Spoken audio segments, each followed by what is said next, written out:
The Lady's Tale. The track was wet, muddy, and deeply pitted with the imprint of horses' hooves. It wound out of sight through a dense forest. Dusk was beginning to fall, and there was a sudden chill in the air. Sarah shivered. Hope we're going to find somewhere to spend the night soon. Listen! Can you hear something? Yes, horses and people, lots of them. Here they come! Watch out, Jamie! I'm covered in mud! Me too! Oh, I wish we could be riding instead of trudging along in all this mud. Who do you think these people are? Dunno, but I think we've gone back in time again. I wondered why I was wearing these tights. They're all wearing them. Must be the Middle Ages. Are you two young travellers going to Canterbury? Us? Yes, that's right. Then why don't you travel with us? You'd be very welcome. Thanks. The roads are no place for young persons alone. Why's that? The countryside is full of thieves. Oh. Allow me to introduce myself. Ralph is the name, and this is my band of travelling players. We'd be glad to join you. I'm Sarah, by the way, and this is my brother, Jamie. We should reach an inn soon, and there'll be a good meal waiting for us. Great. Hey, who's the lady on the white horse? She looks very posh compared to the rest of us. She's got a knight with her. And some servants. Do you think she's going to Canterbury too? Spare a coin for a working lad, mistress? Let's see what I can find for you. Oh, thank you, mistress. Out of the way, vagabond! Don't like the look of that dagger. Don't like the look of him either. Let my mistress pass! Oh, please, sir, please. Stop that! Leave the boy alone! Hold your tongue! It's none of your business. But he only asked for some money. My lady rides to Canterbury on pilgrimage. Is she to give alms to every beggar on the road? If you really are on a pilgrimage, then yes, why not? Come, Evan. They're only children. Let it be. Here is something for you, boy. Oh, thank you. Thank you very much, mistress. Now, Evan, we must find shelter. Very well, my lady. Hey, watch out! You splattered mud all over us. Again! Ah! Mud sticks where mud belongs. What a horrible man! Look at my clothes. They're soaked. It's no matter. At the inn we shall soon get you dry. Is it far to go? My feet are killing me. Not far now. In the meantime, we shall have some music to make the way seem even shorter. Come on, strike up!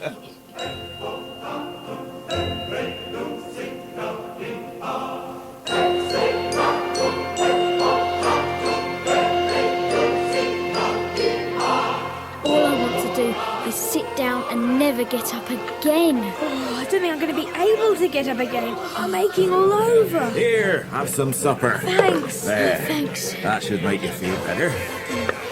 Thanks, Ruff. This tastes good.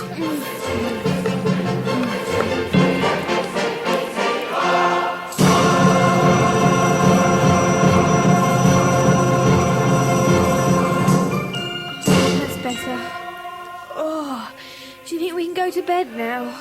I don't think we can afford a bed. Actually, I don't think we're going to get much sleep anyway, with all this noise. How about that pile of straw in the corner? We could try sleeping on that. Ha! A fitting bed indeed for two good-for-nothing vagabonds. Only you might soil the straw.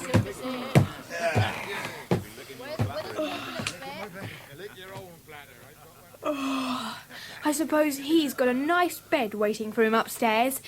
Lucky him. He's probably got lots of money to pay for it. Come on, we can lie down here. You can share my cloak as a blanket. It's big enough. Thanks.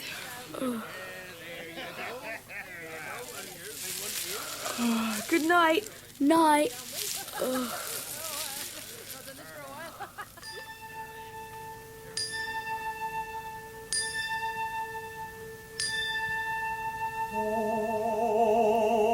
Omnia sol temperat, purus et subtilis, novo mundo reserat, patiem aprilis. Can't we stop and have a rest for a few minutes?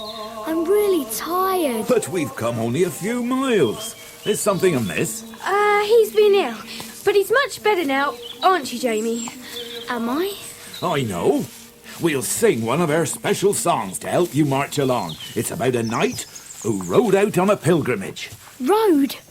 Lucky old him. Wish we were riding. He had a fine horse, and he wore A horse! That's what he just said. A white horse! What's the matter with you? Maybe you're not so well after all.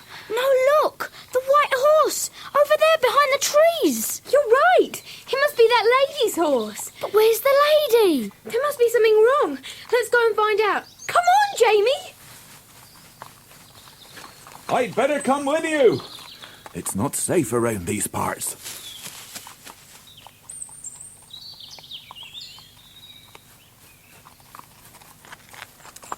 Where is the lady? And where are the others?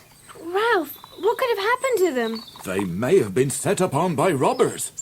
Although I think the knight and his 2 men-at-arms could have saved her from any trouble they were likely to meet. Look down here! It looks like tracks. New ones! Made by a horse. Let's see where it goes.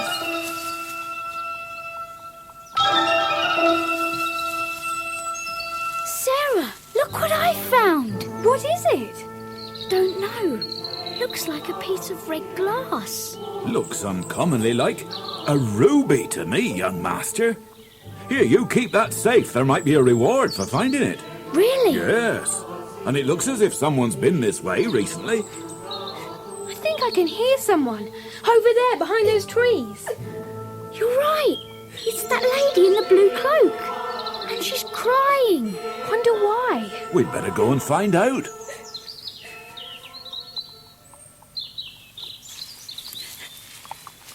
Are you all right?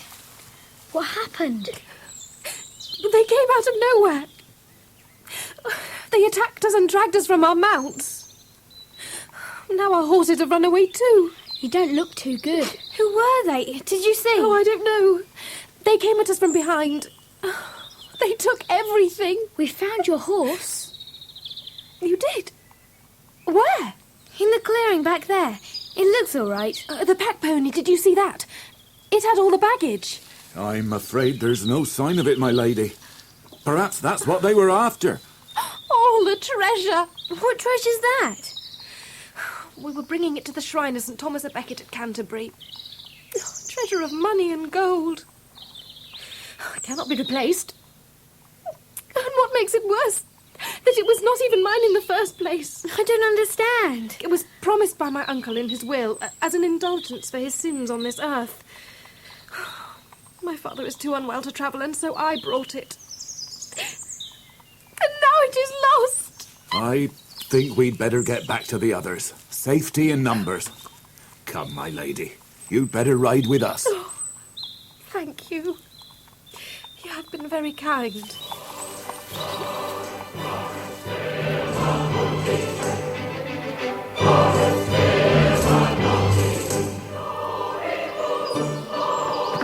My lady!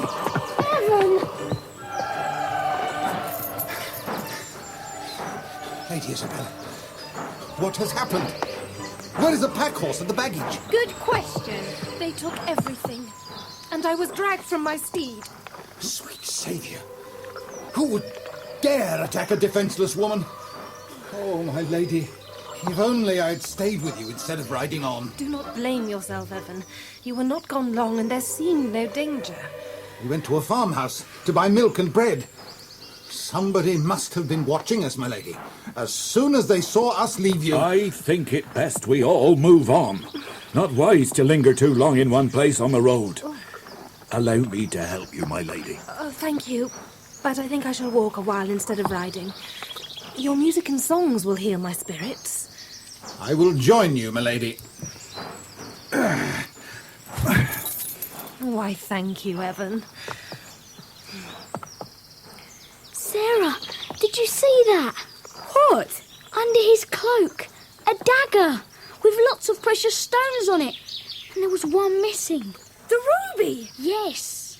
But surely it can't have been Evan attacking his own lady. Why not? How else else would a stone from his dagger be found on the spot where they were robbed? What a liar! All that talk about going off to buy milk and bread. We'll have to tell someone. No one's going to believe us. We can't prove anything. I don't know about that. Come on, let's catch up with Ralph. Good idea. Coming.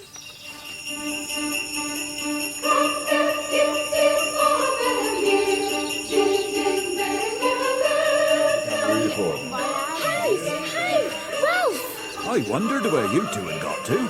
Can I tell you a story this time? He knows some really good tales. Listen to this one, everyone. Go on then, Jamie. Do. This one's called The Lady's Tale. Lady's Tale? Yes, it's from a famous collection of stories called The Pilgrim's Tales. Once upon a time, there was a fine lady who decided to go on a pilgrimage. To Canterbury, wasn't it? Just like us. She was taking a rich treasure to the shrine. But she travelled quite modestly with only a few attendants because she didn't want anyone to know about the treasure. Well, that makes sense. Usually only wealthy people are attacked on the road. But someone she was travelling with knew about the treasure and he decided to steal it. How dreadful! Fancy being betrayed by someone you trusted. Childish nonsense. Where is this story leading? You'll see soon enough. Just keep your eye on Evan. So, how do you think he stole it? Took it while she was asleep? Too dangerous. No, he needed an alibi, so he devised a plot with someone else in the party.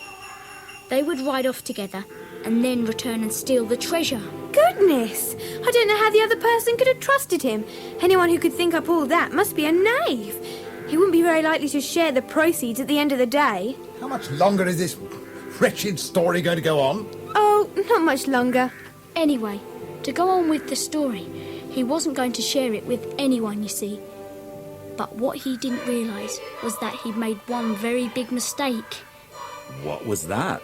Well, when they attacked the rest of the party, they left something behind. Something that, if their story was true, should never have been there. I wonder what that could have been. This. The ruby! I found this in the grass where my lady was attacked. Wow. It was Evan! It was all Evan's idea! Quiet, you fool! I have it in mind that this is a hanging offence. He made me do it! The pony's in! I'll show you! Hold your tongue or I'll cut it out! The boy doesn't have anything. Oh, don't I? No. And that imbecile has taken leave of his senses. Has he really? So how did this come to be dropped by the robber then? Evan. It's the great ruby from your dagger. I'm not staying to listen to this. That's right. You can't just get away with it like that. No, he's not. I'm going to follow him. Can I borrow your white horse, my lady? Certainly. Get up! Jamie, don't do it. He's armed. It doesn't scare me. Come on, girl. Ugh. Look out! What?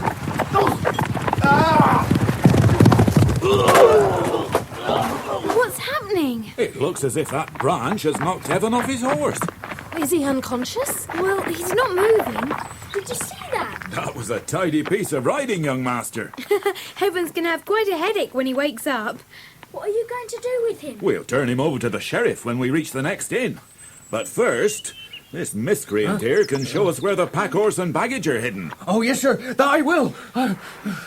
Well, in the meantime, would it please the young master to tell us another of his stories? I've got a better idea, my lady. What is that? If the musicians play us a song, we can sing as we march along. A poet as well as a storyteller. Oh, methinks you will go far.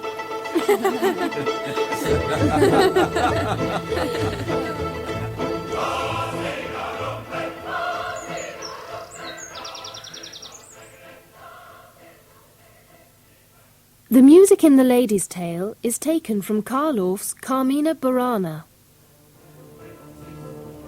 In Fortuna Imperatrix Mundi, a dance begins, while the choir sings a long melody that stops and starts.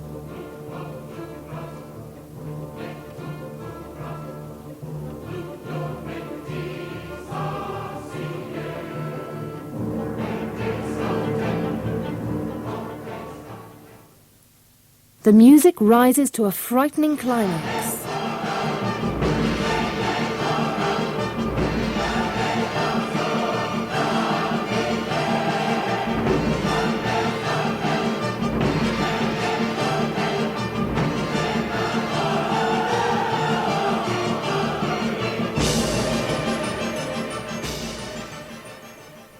The trumpets and snare drum play exciting fanfares.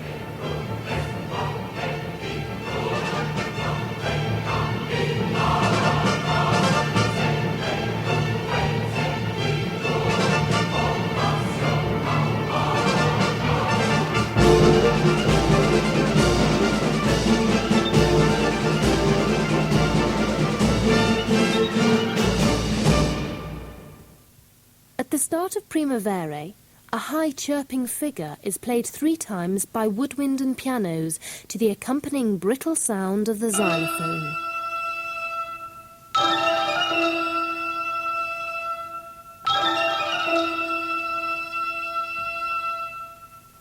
The voices enter with a slow, doleful melody, like monks singing plainsong.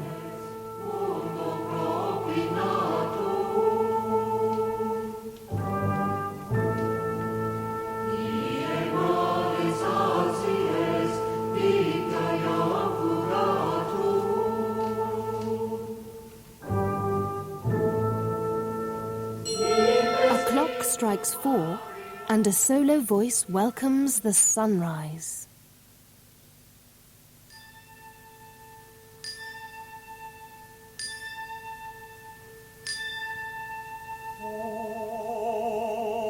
Omnia sol temperat, purus et subtilis, novo mundo reserat, patiem aprilis.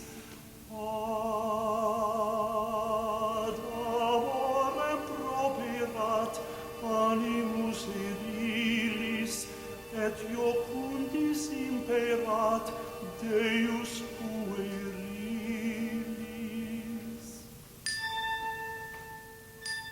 In Auf dem Anger, the rhythm of the music is irregular.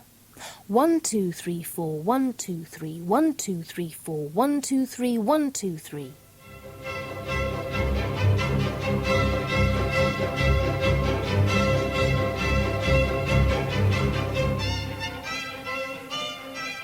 Two solo violins from the village band take over.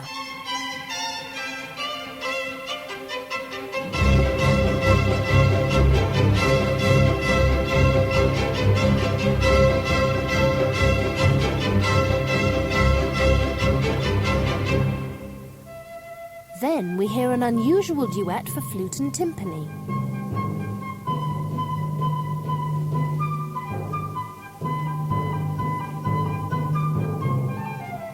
These are just some of the highlights of Carmina Burana by Carl Orff. You are bound to discover more every time you listen.